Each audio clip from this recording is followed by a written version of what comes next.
Hi everyone, in today's video I just wanted to talk with you a little bit about my experience in growing dahlias. I am still fairly new to it, with this just being the third year I've grown dahlias, and last year being the most significant, where I planted all dinner plates along this fence here and had some really good success. So hopefully you'll find some good information in this if you are new and just learning as well. So in this area here, I did the video a few weeks back when frost had just passed here in New Jersey, Zone 7A. And rather than pot up the dahlias ahead of time and pre-pot them like I did last year, I decided to plant my new tubers directly into the ground. So I dug up all of the tubers from last year and I stored them. And then I purchased fresh new tubers. Those are my in case of emergency, break glass tubers, and unfortunately I did have to break the glass there, but we need to have backups, right? I mean, that's just a given. So these were my backup emergency tubers, and when they arrived, I left them in their plastic bags. They come usually in some kind of a peat moss mix, and I put them in my cool basement until I was ready to plant them into the ground. Now last year when I got my tubers, I put them all in separate little black nursery containers, and they did fabulous.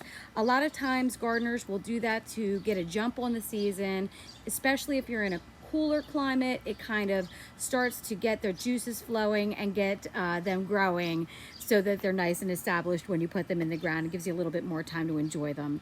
Here it gets quite warm, quite fast. We're going to be hitting the 90s by the end of this week. So we'll start with these.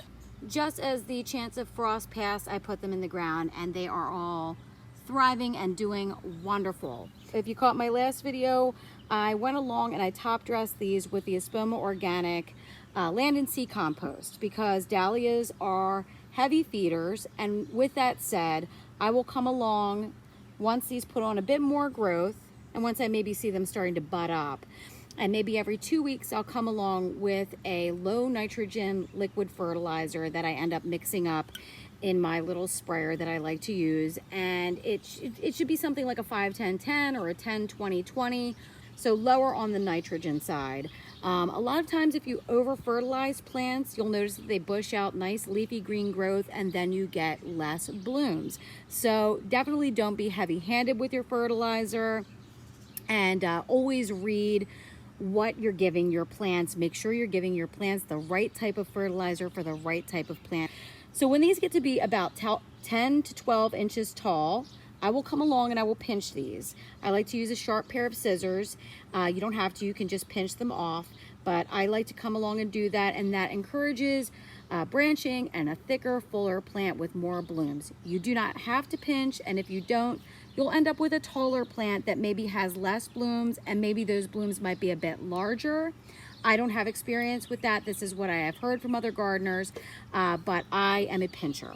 So when this gets to be about 10 to 12 inches tall, I'll come in here and I'll just find 2 leaves. You'll probably have about maybe 4 or 5 sets of leaves up on your plant, and then you'll just follow this main stem here and just pinch right above a pair of leaves.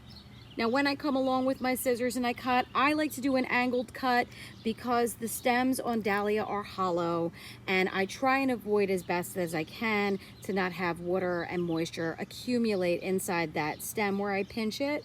That could cause possible rotting of your tubers, and I don't want that. And if you don't clip it on an angle, you will be totally fine. I just like to err on the side of caution.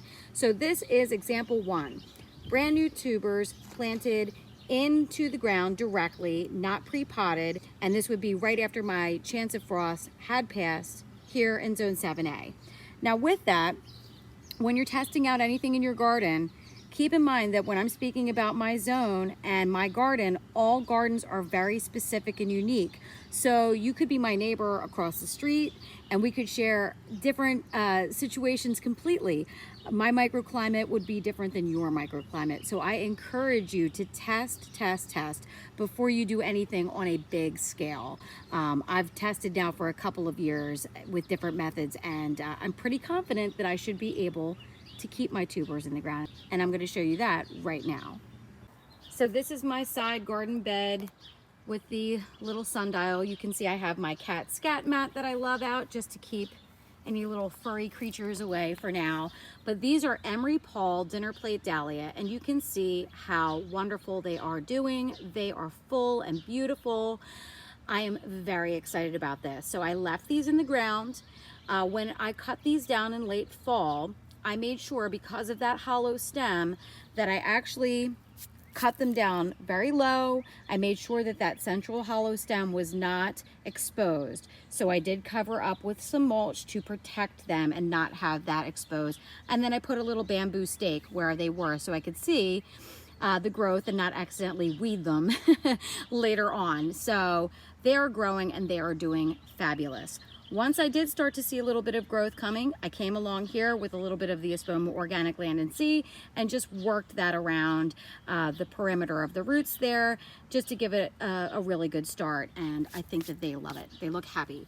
So here is an example of a central stem there that I clipped. So you can see these were getting quite tall, which is really impressive because, you know, these were the ones that were left in the ground, and so far these look better than any. Really, they're just doing wonderful.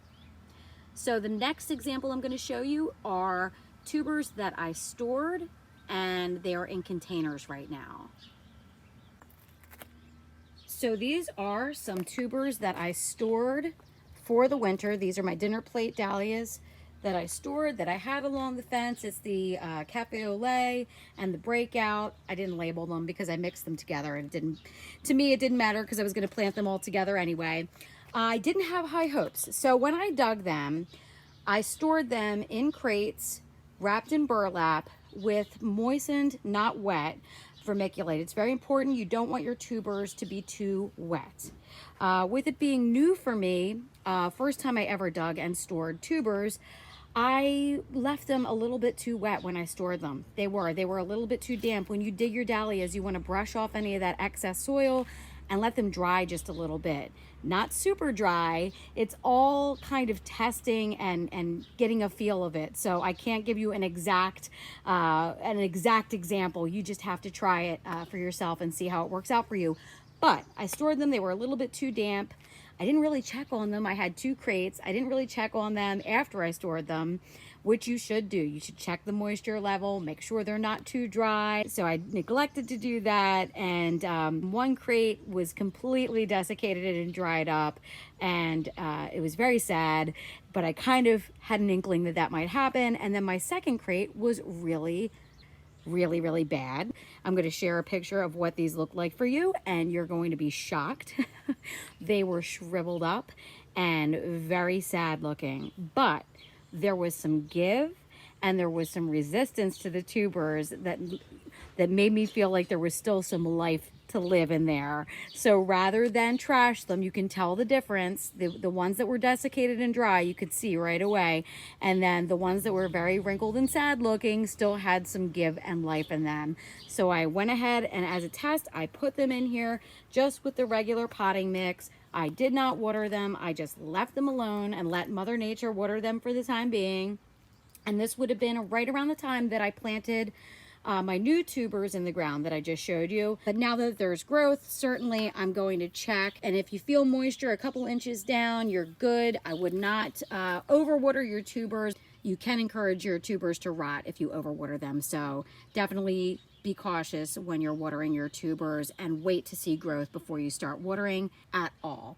So I'm going to actually remove these. I have a few coming up in this container too. I'm actually going to remove these and plant these up in the landscape. Be fine to leave them in here, but I think I might plant them in the ground. And again, I'll come along with my fertilizers, you know, not too heavy-handed on the fertilizer, with a low nitrogen, and these should be absolutely beautiful this season. I cannot wait to see them. So definitely test out some different methods in your garden and see what works best for you. I'm pretty confident that I'm going to leave mine in the ground here in Zone 7A. But again, we all have different microclimates, so do those tests. Don't ruin all your tubers.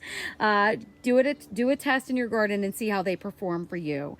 Now, anything, they used to say below Zone 8, and I'm 7. I would definitely say anything lower than Zone 7, you probably definitely want to dig them. But again, test it out and see. Maybe you'll have some luck. Thank you all so much for watching, and I hope you all are enjoying your spring garden.